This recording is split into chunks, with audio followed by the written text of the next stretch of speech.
Is this all you, or was therapy involved?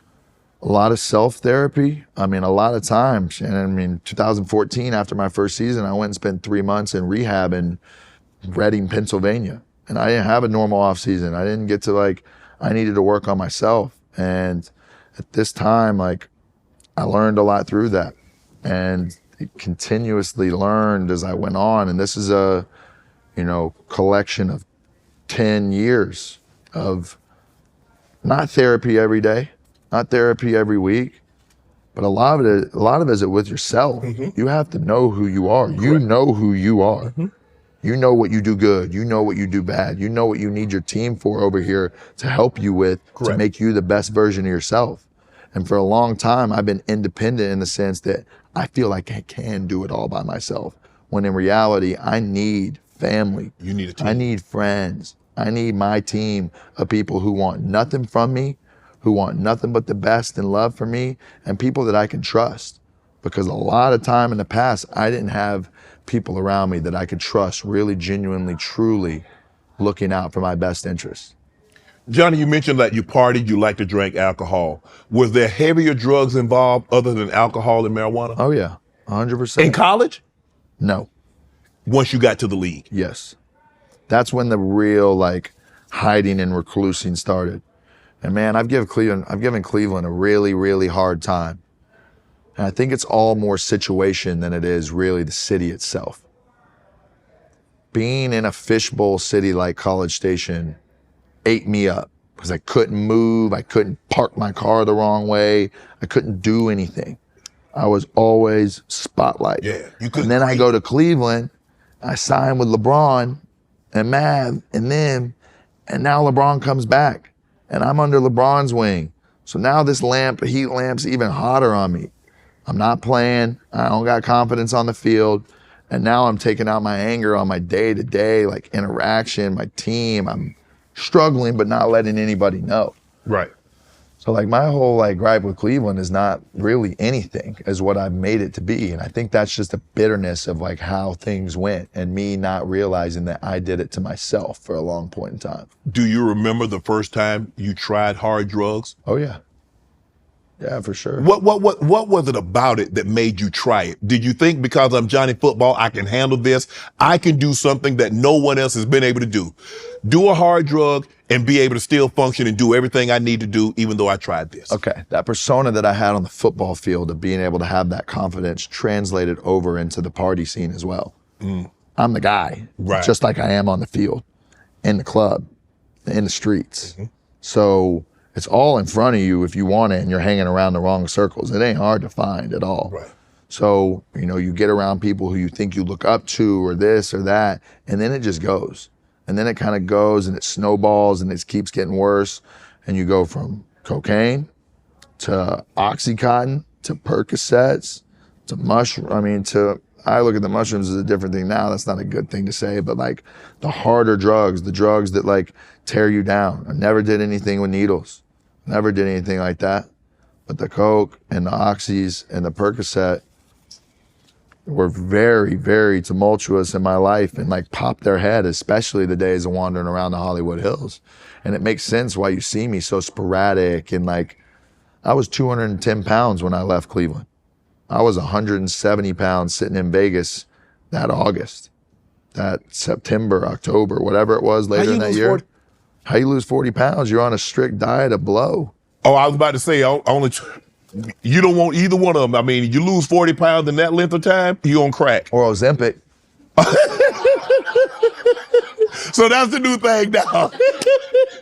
Touche. You're right about that, bro. And at that point in time, man, I would look in a mirror and I didn't see myself any different than when I was in Cleveland. Really? Until I stepped on a scale at the Cosmopolitan Hotel in Las Vegas, I didn't realize I had lost 40 pounds. Wow. At all. And people were hitting me up like this, and I remember these pictures came out, and I was like, damn, what am I doing? Whatever, we'll figure that out later. Let's go again. Let's go there. So as an athlete, you're very competitive. When you do drugs, do you still have that competitive nature? Like when you with your boys, you're like, shh, man, I ain't finna let you one up me. You can't. I'm a tank when it comes to the party. I mean, I could party, we hang with the best of them. Like, I ain't saying that to brag. It's not something to really sit But it's here the truth. and glorify, but it's true. You put somebody that you think in your life can really go that distance with the Henny or with the drugs or whatever you want. I'm gonna go 12 rounds with you. I mean, Johnny, you a small man, bro. I'm a little thick, I guess. And I'll never forget, probably about week 13 or 14 of the season, I'm walking out of Coach Pettin's office, or I'm upstairs in the where the coaches' offices are in Cleveland. And I walk by Jimmy O'Neill's office, and he's like, "Hey, Johnny, come in here for a sec." I'm like, "Oh, it's our defensive coordinator." I'm like, "What's up, coach?" And I'm chill with everybody. Like, I'm upbeat. That's just how I am. And he's like, he's sitting back at his desk, kind of got his foot up, and he goes, "We'd be a really good football player if you got your head out of your ass." And I'm like, so caught off guard. Now this confidence that I'm building is immediately just, I don't know if he meant it in a way or just like, you're 2-12 and your team is struggling and you're like, looking to ways to vent or whatever it was. But this happened. And when I left that office and I went back down to the quarterback room, I was white as a ghost. So white that Josh McCown looked at me just like you are and was like, "What happened?" And I'm like stuttering through this story, and Josh McCown gets up out of his seat and walks straight up to that fucking office. Now, what was said, I don't exactly know what it is, but when he came back in that room, he was pissed. He said, "You don't do that. In this league with a young guy and somebody like you just don't build him up. You can't break his confidence." Break me in half. And from there, I was broken. I didn't give a fuck. I didn't care about that team. I didn't care about what my role was. And there's no excuse. All of these things led up to be the perfect failure. And at the end of the day, it's on my shoulders.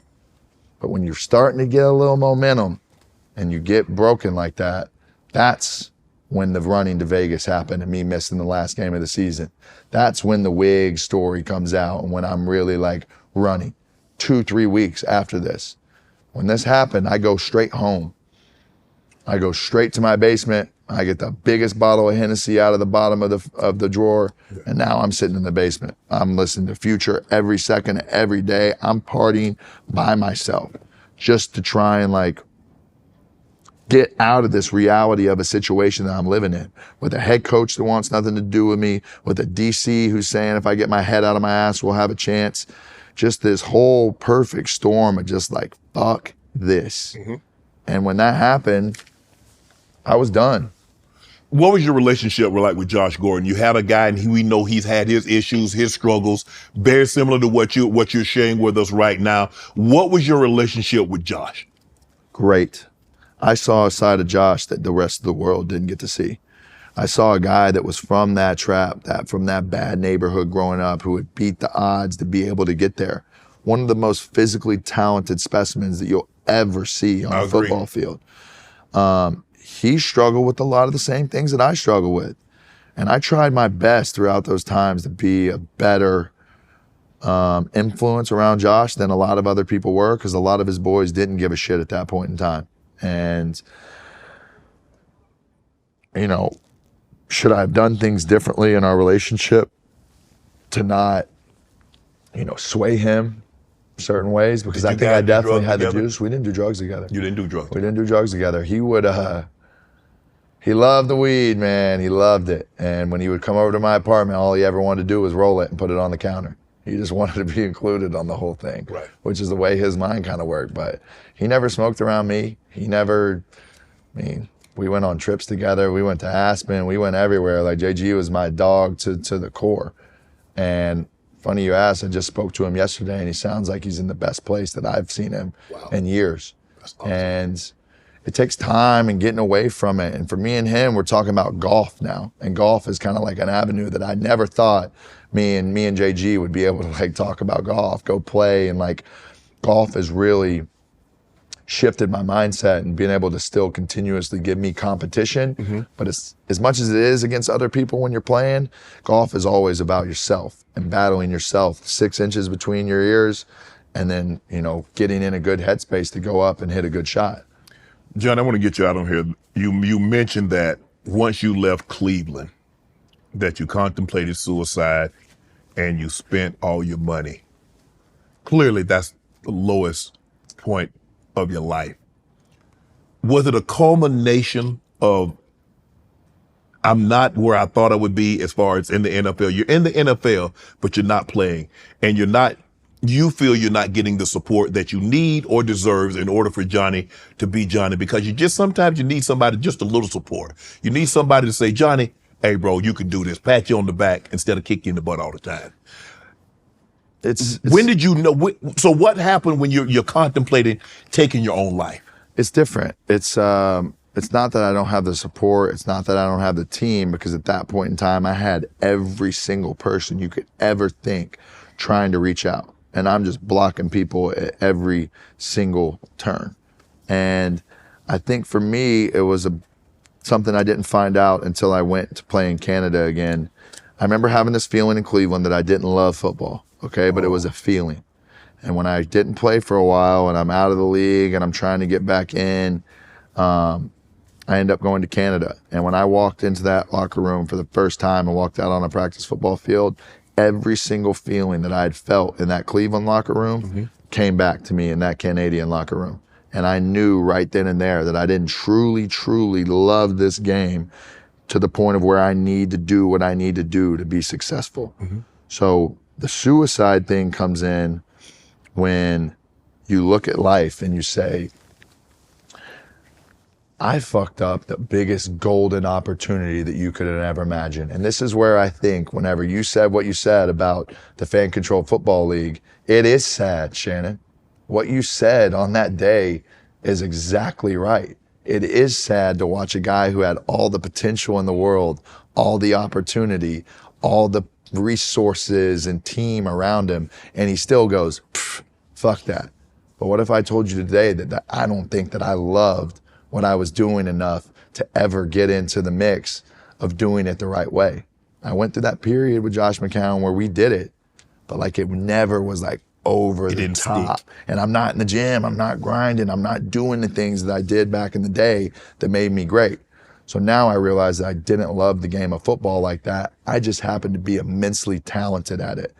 I happened to have great teammates around me, great coaches, great perfect storm to be able to get me to walk across that hall at Radio City Music Hall, walk across that stage. So that feeling came back in Canada. I realized I don't love the game. And then when the game's gone from you, there's a huge transition, and every guy will tell you what the transition is to figuring out your identity and who you are as a person. And I truly feel like from 2017 on, that's 7 years, that's what I've been doing. And my mission has been to try and stay away, get a little bit of this hype off me, and just live and find out about life, to be a great uncle, to be a great brother, to be a great son, to be a great role model for Texas A&M, to be a great alumni, a leader, to be a great resource for my guys who play at Texas A&M.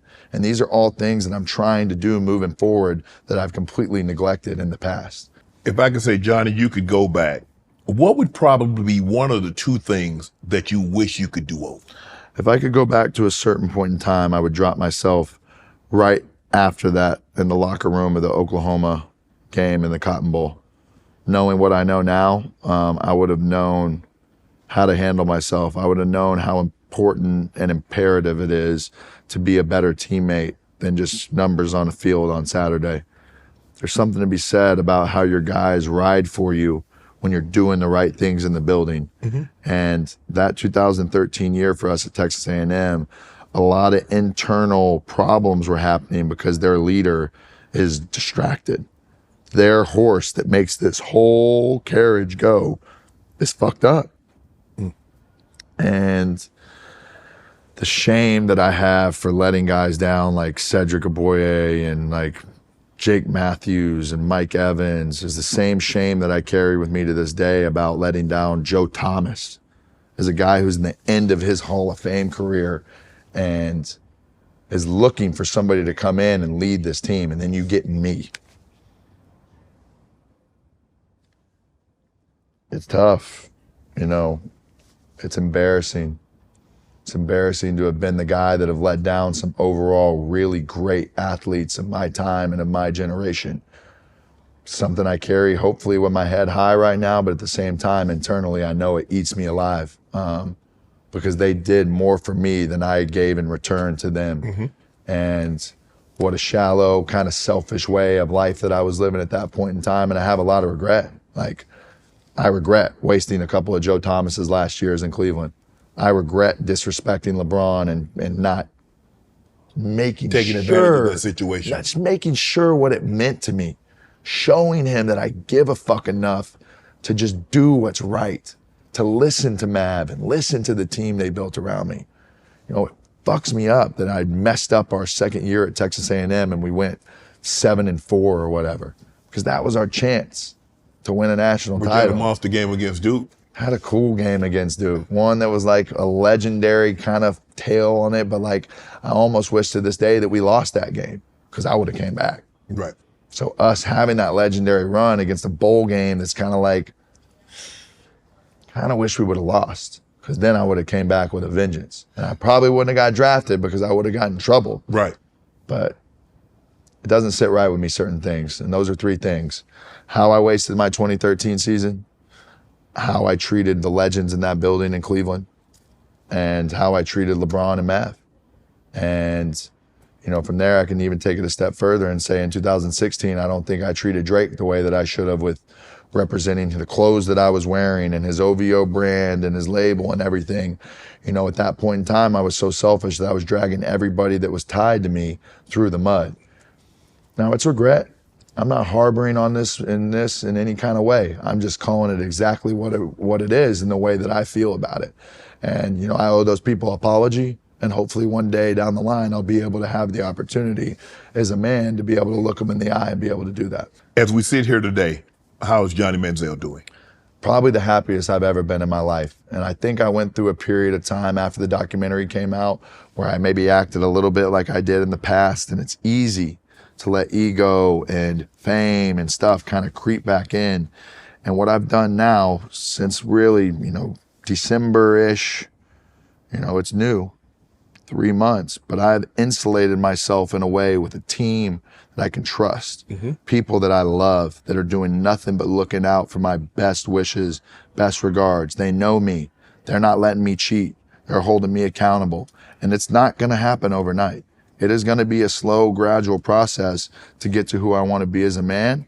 But in my opinion, sitting here today with you, enjoying the hell out of this conversation, so have I feel like I'm on the right path to where I need to go. And as Johnny Manziel, not as Johnny Football. You were once married, and this is the last one. You were once married. Could you see yourself being married again, or is there someone in Johnny Manziel's life that's keeping Johnny grounded? Nope. It is my friends right now, my family. You know, it is my 2 nieces with a 3rd one on the way that I talk to every single day on FaceTime that are really my reason why I'm still here. Right. And a huge reason of my success is based off my sister and my mother and my father and my true core friends and my team I have around me.